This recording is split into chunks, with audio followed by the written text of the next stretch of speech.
લોકગીતો, ભજનો અને કવ્વાલીઓનો પ્રાણ પ્રાણલાલ વ્યાસ.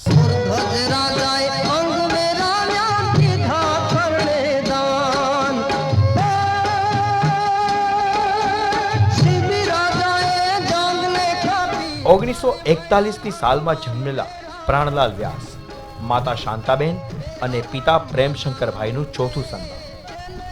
પિતાની પોસ્ટ વિભાગની નોકરીને કારણે પ્રાણલાલ વ્યાસનું બાળપણ જૂનાગઢ જિલ્લાના વડાલ અને માણાવદરમાં વીત્યું. માણાવદર પાસેના પાજોદની જગ્યામાં સાધુ સંતોની ભજનની સંતવાણી થાય અને ત્યારે જ કલાના આ જીવનો આત્મા જાગી ગયો. સંતોના ભજનમાં તબલા વગાડવાથી સંગીત યાત્રા શરૂ થઈ. 15 વર્ષનો હતો ત્યારે તબલા વગાડતો. પછી માર્ગી સંપ્રદાયના સાધુ ભગવાનો નિહારે ઘણા વર્ષ તબલા વગાડ્યા. પછી મને એમ થયું કે તબલા કરતાં ગાવું મજા આવશે. ત્યાર પછી મેં રામસાગરનો આશરો લીધો અને હું રામસાગર અને મજીરાથી ગાવાનું શરૂ કર્યું. તબલા વગાડતા વગાડતા આ જીવને ભજનો ગાવામાં રસ પડ્યો અને નાના નાના ભજન સંતવાણીના કાર્યક્રમોથી શરૂઆત કરી. જૂનાગઢના ભવનાથના શિવરાત્રિના મેળામાં ગાવાનું શરૂ કર્યું. મારા ફાધર પોસ્ટ ઓફિસમાં પોસ્ટમેનની સર્વિસ કરતા. માણાવદર મારી કર્મભૂમિ, મારી શરૂઆત કર્મભૂમિ મારી માણાવદર. પછી મારા પિતાશ્રીની બદલી થઈ, જૂનાગઢ આવ્યા. અમે લોકો પણ જૂનાગઢ આવ્યા. ત્યાર પછી ધીમે ધીમે શિવરાતના મેળામાં ગયો. આ મારો 45મો મેળો છે. એક પણ દિવસ એક શિવરાતનો ગેપ પડ્યા વગર 45મો મેળો કર્યો. પછી રાવટી હું સાધુની 2 ભજન 4 ભજન જ્યાં ગાવા મળે ત્યાં હું ગાતો અને મેં 45 મેળા કર્યા છે. શિવરાતના મેળામાં આમ ગાંડા બને આડું મફલર બાંધ્યું હોય, એક બાજુ પ્રાણભાઈ હોય ને એક બાજુ કનુભાઈ બારોટ હોય. આજે 45 વર્ષથી અવિરત શિવરાત્રિના મેળામાં ભજન કરીને તેમણે તેમની આ કલા સાધના ટકાવી રાખી છે. પ્રાણલાલ વ્યાસના અલગ પ્રકારના કંઠને કારણે દિવસે દિવસે તેમના શ્રોતાઓ વધતા ગયા. પણ જે ગામની અંદર ટેક્સી ઊભી રહે એટલે માણસો 50, 100, 60 માણસોનું ટોળું વળી જાય. એટલે પ્રાણીઓ અચીવ્યો. બધા પ્રાણભાઈને આમ તુકારે બોલાવે, પ્રાણીઓ હે ભા પ્રાણીઓ અચીવ્યો ભા. તો મને નવાઈ લાગે કે આવો મુરબ્બી અને આટલો રિસ્પેક્ટેડ કલાકાર. પછી ખબર પડે કે કચ્છ તો બહુ પ્રેમી મલક છે ને એ પ્રેમની અંદર હંમેશા તુકારો હોય.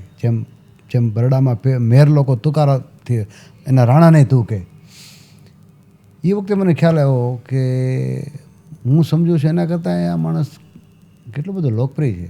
એક મારી જિંદગીનો યાદગાર રાત એવી છે કે હું ને પૂજ્ય નારાયણ સ્વામી વડાલા છત્તાપીરની દરગાહ ઉપર રાતના 10થી સવારે 9 વાગે અમે પ્રભાતી કરી. એક કચ્છમાં યાદગાર કાર્યક્રમ વડાલાનો મારો નારાયણ સ્વામીનો હતો જે આજે હું ભૂલી શકતો નથી. એ મને યાદ આવે છે. એમાં એક દિવસ Moti Bagh open air Moti Bagh town હોલમાં કાર્યક્રમ પ્રાણલાલનો, અને અમે આ રીતે મફત પલટન બધા ઘૂસેલે. એમાં પ્રાણભાઈ સ્ટેજ ઉપરથી ઊભા થઈને એને બાથરૂમ જવા માટે કે ભાઈ બાથરૂમ જવું છે. એલા ભાઈ કોઈ ચંપલ કહે ત્યાં તો 10 જણા દોડ્યા પોતાના ચંપલ આપવા માટે. એ બધાને ઓવરટેક કરીને હું પહોંચી ગયો અને મારા 2.5 રૂપિયાના સ્લીપર. મેં કીધું હાલ જો આ પ્રાણભાઈ તમે સ્લીપર પહેરો. અને પછી બીજે દિવસે બધાની વાત કરીએ, પ્રાણલાલ વ્યાસે આ બાપુ આપણા સ્લીપર પહેર્યા હતા. 1975માં આરજે ફિલ્મ્સ મુંબઈની ફિલ્મ શેઠ સગાળસામાં સ્વર્ગસ્થ ગીતકાર સ્વરકાર અવિનાશ વ્યાસે પ્રાણલાલ વ્યાસને પાર્શ્વ ગાયન માટે તક આપી. મને યાદ છે ત્યાં સુધી 1975માં મારા પિતાશ્રી અવિનાશ વ્યાસે એમને શેઠ સગાળશા માટે ગાવા માટે આમંત્રણ આપ્યું હતું. અને હું માનું ત્યાં સુધી એ એમની પહેલી ગુજરાતી ફિલ્મ હતી. ભાગું તો મારી ભોમકા લાજે, ભાગું તો મારી ભોમકા લાજી, બોરિંગ ઝીલે ન બહાર. એ ગીતે મને ખૂબ યારી આપી છે. એ ગીત મને ગમે છે. અને ચેલિયાનું હાલરડું એમણે દિવાળીબેન જોડે ગાયેલું. પ્રાણભાઈ 5, 6, 7 પિક્ચરમાં ગાયું છે. મને યાદી નથી, સેલિયાની અંદર યાદી છે, પણ બીજામાં ગાયા છે, મેં ઘણામાં ગાયા છે. ફિલ્મોના પાર્શ્વગાયનની આ યાત્રા 1975 થી 2001 સુધી ચાલી. આ દરમિયાન તેમણે 28 ફિલ્મો માટે 32 ગીતો ગાયા. એટલું જ નહીં, રાજ્ય સરકારના શ્રેષ્ઠ પાર્શ્વગાયક માટે 5 એવોર્ડ પણ મેળવ્યા. જેમાં 1975-76માં ફિલ્મ શેઠ સગાળસા માટે, 1976-77માં ફિલ્મ વણઝારી વાવ માટે, 1980-81માં ફિલ્મ મેહુલો લુહાર માટે, 1987-88માં ફિલ્મ માડી તારા અઘોર નગારા વાગે માટે અને વર્ષ 2005માં ચુંદડી ઓઢાડો હો રાજ માટે આ એવોર્ડ્સનો સમાવેશ થાય છે. એની ગાયકીમાં આમ તો તમે જુઓ તો લોકગીતો પણ એણે એવા સરસ ગાયા છે, ભજનો પણ એવા સરસ ગાયા છે અને ગઝલ કવાલી પણ એણે બહુ સરસ ગાઈ છે. લોકગીતો અને ભજનોની સાથે પ્રાણલાલ વ્યાસે કવ્વાલીના કાર્યક્રમો પણ ઘણા કર્યા છે. લોકગીત હોય, ભજન હોય કે કવ્વાલી, પ્રાણલાલ વ્યાસ અને હાજી રમકડુના ઢોલકની સંગત આજે પણ લોકો યાદ કરે છે. પ્રાણભાઈની યારે જે ભજન જ્યારે હું વગાડતો ત્યાં માણસો અમને સારા સાંભળનાર વ્યક્તિ બેહતર સાંભળવા માટે, પણ એવા ભજન અત્યાર સુધી તો હું નથી સાંભળતો. ઢોલક ને હાર્મોનિયમ ને પ્રાણલાલ વ્યાસ સ્ટેજ ઉપર દેખાય, હાજી રમકડોને આવા ભજન કર્યા છે આજની તારીખમાં. નટવર નાનો જ્યાં ગાઈ ત્યાં પબ્લિક ગાંડી થતી. મુલુંડની અંદર કચ્છી લોકો ગાંડા થાય. જ્યાં નટવર નાનો જોશી મારા જોશ ઉપાડે ત્યાં તો જોશીડા જોશરે જુઓ કેદાડે મળશે મને કાન, આજ બી નથી ભૂલતો. અને પ્રાણભાઈ જેવા જાહેર પ્રોગ્રામમાં હજી સુધી મેં કોઈને જોયા નથી. અમુક તો એવા દાખલા છે કે બોમ્બેમાં હોય કે કચ્છમાં હોય તો રાતના 10-1 વાગે શરૂ કરે અને રીતસર સ્ટેજ ઉપર તડકો આવી જાય સવારમાં, ત્યાં સુધી પ્રાણભાઈ એનો એ અવાજ ને એની ગાયકી આખો એવું મેં જોયેલું છે. કોક વાર એમના સૂરમાં ગાતા હોય ને એ સૂર તૂટે નહીં એટલા માટે એટલે ઊંચે જાય, આપણને એમ થાય પ્રાણભાઈ તો ગાઈ લેશે પણ એની ખોપરી ફાટી જાય. પ્રજા જેને પ્રેમ કરે છે એને તુકારો કરે છે, અને મેક્સિમમ તુકારો જો કોઈ માટે થયો હોય ને તો પ્રાણલાલ માટે. પ્રાણલાલને પ્રાણભાઈ કે પ્રાણલાલ કહેવા કરતાં પ્રજાએ પ્રાણીઓ કહેવાનું વધારે પસંદ કર્યું. શું કામ કે એટલું બધું એનો એ લાડકો કલાકાર, લાડકો ગાયક. ચાહકોએ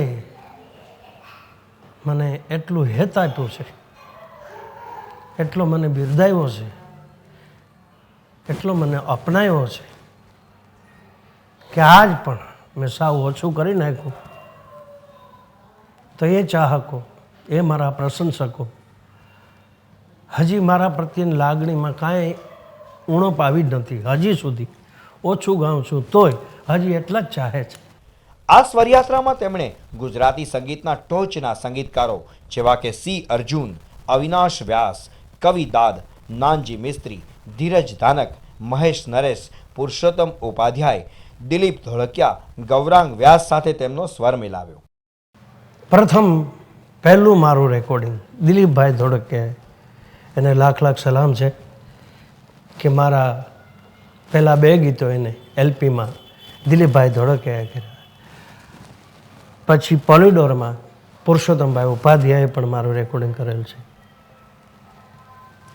પછી એચએમઈમાં પણ દિલીપભાઈના હિસાબે એલપી પછીની પડે 78 પહેલાં રેકોર્ડ આવતી, એ પણ દિલીપભાઈ કરેલ છે. આ આખી સ્વરયાત્રા દરમિયાન સૌ પ્રથમ ગુજરાતી રેકોર્ડ જો કોઈ કલાકારની બની હોય તો તે છે શ્રી પ્રાણલાલ વ્યાસ. પણ ખાલી એક સ્વર પેટી ઈશ્વરની આપેલી અને એક સ્વર પેટી ઉપર ગુજરાતની આવડી મોટી પ્રજા ઉપર શાસન કરવાનું, એમાં પાછું હું શાસન એને કહું છું કે એની અંદર એક પણ વખત કોઈ મીડિયાએ પ્રાણલાલ વ્યાસ માટે આર્ટિકલ લખ્યો હોય કે કોઈ ન્યૂઝપેપરવાળાએ પ્રાણલાલ વ્યાસ માટે લખ્યું હોય કે આ બહુ સારો ગાયક છે, એવો એક પણ દાખલો મારી યાદગીરીમાં, મારી સ્મૃતિમાં નથી. અને છતાં પ્રાણલાલ વ્યાસનું શાસન અને છતાં પ્રાણલાલ વ્યાસ લોકપ્રિય. તો મેં જોયું કે જે ખરેખર લોકપ્રિય છે ને એની એનો પ્રચાર પ્રજા કરે છે. પાર્શ્વગાયનમાં પ્રફુલ્લ દવે, દમયંતી બરડાઈ, દિવાળીબેન ભીલ, ભારતી કુંચાલા, મીના પટેલ જેવા ગાયક કલાકારો સાથે યુગલ ગીતો ગાયા. મારું ને પ્રાણભાઈની એક કાનુડાને કેજો ગોકુળિયામાં આવે ત્યારે એવી રીતે લાઈવ રેકોર્ડિંગ જેવું ફર્સ્ટ ટાઈમ થયેલું અને એ જમાનામાં એ કંઈક 5 લાખ કેસેટ વેચાણેલી. ગુજરાતના લોક ગાયકોમાં મેં જોયું કે બહુ પ્રજાએ બહુ ઓછા લોકોને હાચવાટીને પ્રેમ કર્યો હોય એવા બહુ ઓછા ગાયકો છે. એમાં પ્રાણલાલ વ્યાસનું નામ મૂકી શકાય. અનેક વખત પરદેશમાં પણ તેમના કંઠ દ્વારા ધૂમ મચાવનાર પ્રાણલાલ વ્યાસના લગ્ન તારીખ 15મી મે 1963ના રોજ જૂનાગઢ બાજુના વતની ઇન્દુમતીબહેન સાથે થયા. આજે તેમનો સંસાર હર્યો ભર્યો છે. વર્ષોથી હું 48 વર્ષ બહાર જ રહ્યો છું. મહિનામાં 25 દાડા 20 દાડા મારા પરિવારનું સંચાલન વ્યવહાર કેમ ચાલ્યો એ હું જાણી શકતો નથી. એ ટેન્શન મેં કોઈ દિવસ જવાબદારી લીધી નથી. એ જવાબદારી મારી ધર્મપત્નીએ આજ સુધી એણે સ્વીકારી છે અને મારા પરિવારનું ગાડું હજી આમને માયલું જાય છે. જૂનાગઢ જિલ્લાના નાના નાના ગામડાથી શરૂ કરી ભારત અને ભારતની બહાર પણ ખૂણે ખૂણે પોતાના કંઠના કામણ પાથરનાર પ્રાણલાલ વ્યાસને કચ્છના પ્રેક્ષકો માટે આજે પણ લગાવ છે. ન્યુયોર્કથી હોસ્ટન સુધી મેં કાર્યક્રમ કર્યા પણ કચ્છ ધરતીને મેં બિરદાવી છે. આખી સૂરની ધરતી છે હું એમ કહી શકું. કવિ દાદની કલમે લખાયેલું અને પ્રાણલાલ વ્યાસના અવાજમાં લોકપ્રિય થયેલું ગીત ઘડવૈયા મારે ઠાકોરજી નથી થાવું આજે પણ લોક હૈયે વસેલું છે.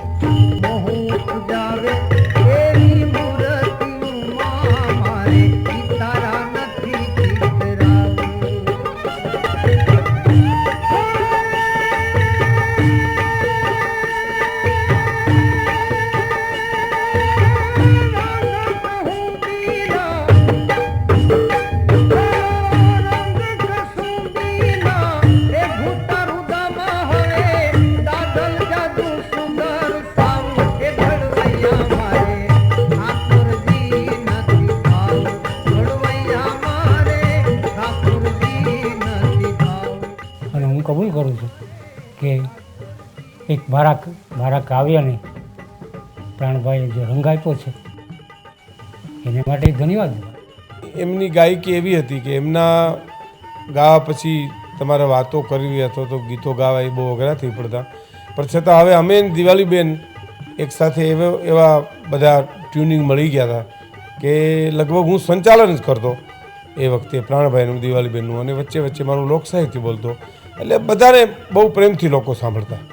જ્યાં એન્ટ્રી થાય ને ત્યાં તો બેનું દીકરીઓ ચોકલેટોના બાચકા ભર્યા હોય અને ઈ નાખવા માંડે ગાંડી થાય ઈ નાખવા માંડે. પ્રાણભાઈ અચીવ્યું, કનુભાઈ અચીવ્યું, દિવાળીબેન અચીવ્યું. 45 વર્ષ સુધી એક ધારી ઢોલકીની સાથે મેં વગાડી, સમજ્યા. પણ આજની તારીખમાં જે મેળવું એમની સાથે, તો આજની તારીખમાં નામ દામ તો એમના અમારા છોકરાઓને જે ચામડા બી પહેરાવીએ પ્રાણલાલ વ્યાસને તો અમારા માટે બહુ ઓછું કહેવાય.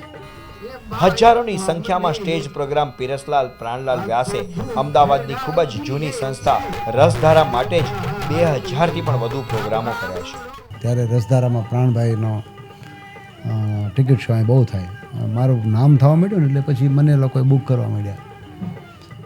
તો મને નવાઈ લાગે કે આ એ માણસ જે માણસ આપણા સ્લીપર પહેરીને જતો એ માણસની યારે આપણે સ્ટેજ ઉપર બેસવાનો દિવસ આવ્યા. આ ખરેખર આ સત્ય છે કે સપનું છે? આમ અંદરથી એટલો બધો પોરો થાય. પછી તો બહુ કાર્યક્રમ સાથે કાર્યક્રમ પછી સૌરાષ્ટ્રની અંદર કાર્યક્રમો એટલે નક્કી જ હોય. પ્રાણભાઈ, હું, નાનજીભાઈ મિસ્ત્રી, આજે રમકડું, દિવાળીબેન હોય કાં દમયંતી બરડાઈ હોય, પછી ભીખુદાનની એન્ટ્રી થઈ, લાખાભાઈ, આ બધા છાપેલ કાટલા હતા. ટિકિટ શો કરવો હોય એટલે આ લોકોને એટલા લોકોને લેવા જ પડે. ભજનના માહિર પ્રાણલાલ વ્યાસે લોકગીતોની પ્રથમ તાલીમ સ્વર્ગસ્થ હેમુ ગઢવી પાસેથી લીધી હતી. હું હેમુ ગઢવીનો પહેલો વિદ્યાર્થી એકેડેમીમાં એની પાસે લોકગીતનું જ્ઞાન લીધું. તાજેતરમાં જ આ કલાકારને સ્વર્ગસ્થ કવિ શ્રી દુલાભાયા કાગની યાદગીરીમાં અપાતા કાગ એવોર્ડથી પરમ પૂજ્ય મોરારી બાપુએ સન્માનિત કર્યા છે. વર્ષોથી પ્રાણભાઈને જોયા છે, એને સાંભળ્યા છે.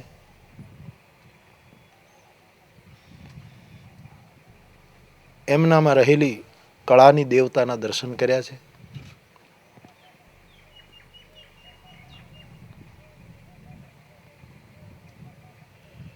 નામ તો પ્રાણભાઈ છે જ, પણ મારે એક સાધુ તરીકે કહેવું હોય તો આ વ્યક્તિ પ્રાણવાન છે. એના પ્રાણની ઉર્જા જીવન યાત્રાના ગમે તેવા વળાંકોમાં ક્યારેય એમણે ગુમાવી નહીં. ભજનની દુનિયામાં ભજન ગાવામાં, ભજન જીવવામાં એક રંગમાં કોઈ વ્યક્તિ રહી હોય તો એવા બહુ ઓછા દાખલા છે. પણ જે દાખલાઓ છે એમાંનું એક દ્રષ્ટાંત પ્રાણભાઈ વ્યાસે પૂરું પાડ્યું છે. બાપુ વર્ષોથી મને ચાહે, ખૂબ ચાહે છે. હું 35, 37 કે 40 વર્ષ પહેલાં પણ તલગાજડા બાપુની પાસે જતો ગાવા દર ગુરુ પૂર્ણિમાએ. કે જે દિવસે હું થોડોક ઓછો બિઝી હતો ત્યારે એ બહુ બિઝી હતા. અને એવા સમયે આજથી 30-40 વર્ષ પહેલાંની વાત કરું તો પણ આ વ્યક્તિને મોરારી બાપુએ કેવડાવ્યું હોય ખાલી કે પ્રાણભાઈ તમારે આવવાનું છે, ત્યારે એમણે બધા જ કાર્યક્રમો આઘા પાછા કરી અને કેવલ હૃદયના નાતે દોડીને તલગાજડા આવ્યા છે. પણ બાપુનો ભાવ અથાગ મારા ઉપર, મારા પરિવાર ઉપર આજ પણ અનહદ મારા ઉપર ને મારા પરિવાર ઉપર બાપજીનો પ્રેમ છે. હું એમના માટે વધારે કહું તો અતિશયોક્તિ પણ લાગે, કારણ કે એમની સાથેનો મારો સંબંધ આર્ટનો તો છે જ, પણ હાર્ટનો છે. એવા પ્રાણભાઈની આ યાત્રાને મારા સલામ. અને એમના વડે આપણને સૌને હજી એ જ મસ્તીનો આનંદ મળ્યા કરે.